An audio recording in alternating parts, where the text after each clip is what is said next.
Chapter 22. Address in Memorial Hall, June 22nd, 1895. All patterns found in man. Attributes of deity found in man. No flaw in the construction. Lesson from a sawmill. Never was flux. Abuse of osteopathy. Some notes of warning. Efforts to seduce incompetent students to practice. Danger from incompetence. Danger of going out too soon. Ladies and gentlemen, 22 years ago today noon I was shot, not in the heart, but in the dome of reason. That dome was in a very poor condition to be penetrated by an arrow charged with the principles of philosophy. Since that eventful day I have sacredly remembered and kept it, not all the time before as intelligent, nor as great an audience as this. Part of the time I withdrew from the presence of man to meditate upon that event, upon that day, wherein I saw by the force of reason that the word God signified perfection in all things and in all places. I began at that day to carefully investigate with the microscope of mind to prove an assertion that is often made in your presence, that the perfection of deity can be proven by his works. I resolved that I would take up the subject and ascertain by investigation whether that assertion was true or not, whether it could be proven as stated by the gray-headed sages of the pulpit, that the works of God would prove his perfection. Not all the roads that men travel are smooth. We never have a positive, but that we have a negative. I am convinced as far as I comprehend, and I cannot assert beyond that the works of God do prove his perfection in all places, at all times, and under all circumstances. I drew a line of debtor and creditor.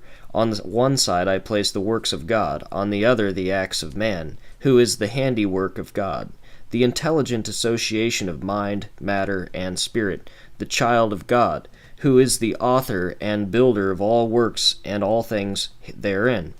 All patterns for the mechanic to imitate in all his inventions are found in man. You remember that all patterns are borrowed from this one being, be it God, be it devil, or be it man, who is the originator of all things. All patterns for all things are imitations of what is found in the constructed being, man. We see in man, as we comprehend it, the attributes of deity. We see the result of the action of mind, therefore a representation of the mind of all minds. We find in the solar system motion, without which no universe can exist. The very thought of mind itself presupposes action. The motions of all planets of the universe indicate and approve action and force. Those planets pass and repass to the hour and minute, pass before you and other globes, indicating to a man of reason the ability of the mind to mathematically calculate the length of every piece used in the whole universe, and to arm and equip it with a velocity that is exactly true, and that will run to the thousandth part of a second. Should 1/4 of a second's time be lost in the velocity of Jupiter, what might be the result? Increase the electric force of the whole system, and fever will be the result in the whole planetary and solar system. If Jupiter, in his rounds, should lose 1/4 of a second's time on his circuit, what effect would it have on the whole planetary system? You would see such planets as Mercury, Venus, and the Earth dancing a jig of confusion. Then if we had a medical doctor turn loose there, he would give a whopping big dose of morphine. Just on that ground exactly is where he is incompetent to comprehend the revolutions and the time exacted by the divine moonmaker. We find the same thing exactly in the solar system of man. Suppose the heart fails to make its time. A confusion is started by a retention of the blood at the base of the brain, perhaps the base of the heart, or the base of the bowels, or the base of the foot, or the top or side or top of any division of the body. You may expect until Jupiter takes his regular time, gets in line, and with that star, you will have to go to the hot springs to get warmed up.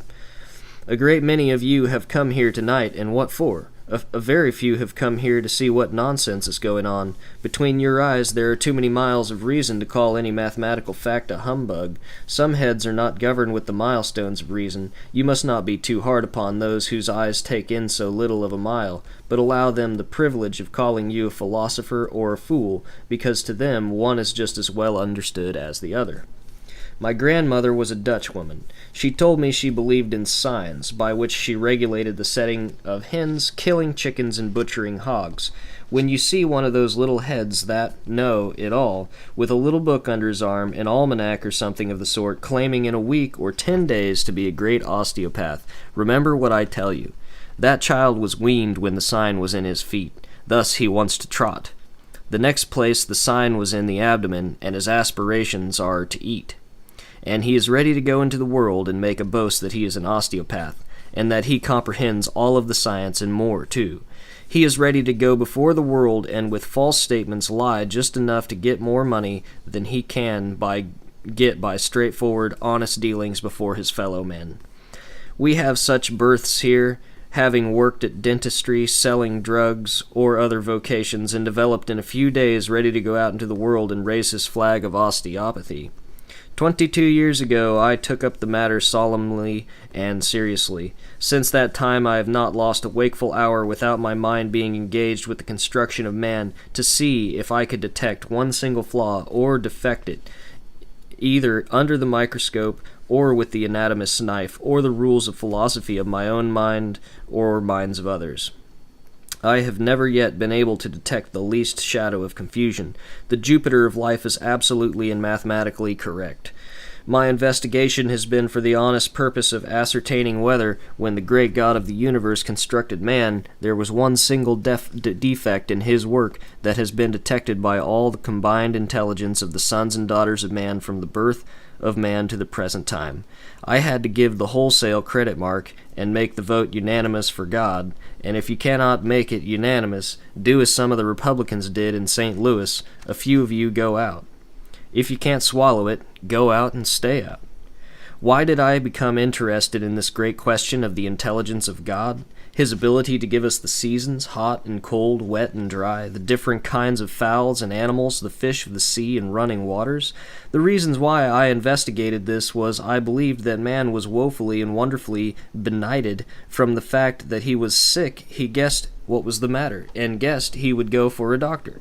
Then guessing commenced in earnest. The doctor guessed what was the matter. He guessed what he would give him. He guessed when to return, guessed that he would get well, or guessed he would die.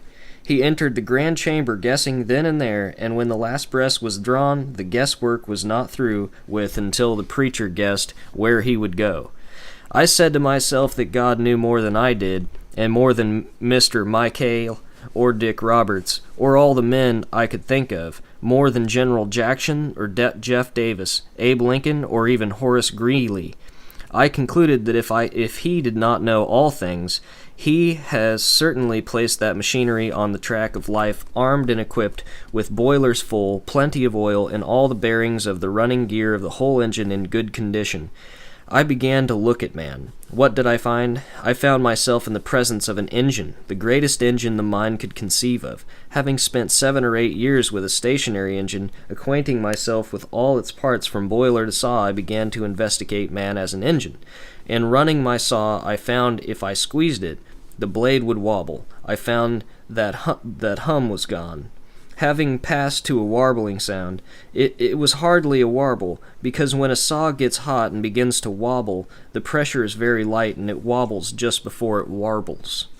I discovered that harmonious hum of the saw was produced when it was running exactly as it should, keeping line. I found the saw wobbling in man, and it was that which drew my attention, so that I inquired what was the matter with the saw of life. It was out of line, and the friction action the timber produced, the heat, and what they call buckling, it wobbled to one side like a blubber under a pancake. The wobble will spoil your saw and stop its work. How many blubbers did I find in the human engine? I found the blubber of erysipelas, of flux, of diphtheria.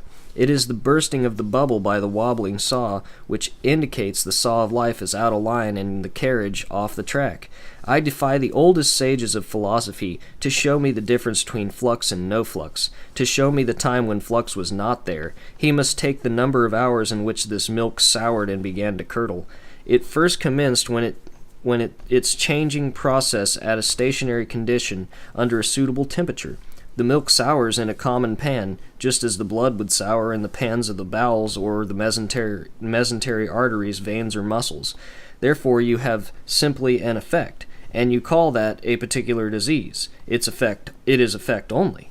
99 times out of 100 that same saw has a wobbling saw. It has left the line. It is not tracking out on the course of life as by nature given, and things are not harmonious. Why should I prosecute this for years? Because I could count as much as an old mathematician in a simple addition at least. I could make a mark for Tom Smith, died under the doctor's treatment, and Jim Smith, also dead, and John Henry Smith, likewise dead. However, I had omitted to say that the father and mother were both dead of flux. I began to see during the Civil War is that part of the states of Missouri and Kansas where the doctors were shut out. The children did not die. I began to reason as to why it was so. Our ministers say the birds are provided for, and I just thought if God took care of them, he took care of those children too. There is the same ability there to sustain them through the summer and winter. Nature has provided for a great many emergencies. When a mule has worked all day and the muscles of his spine are pulled out like a shoestring, what does? He finds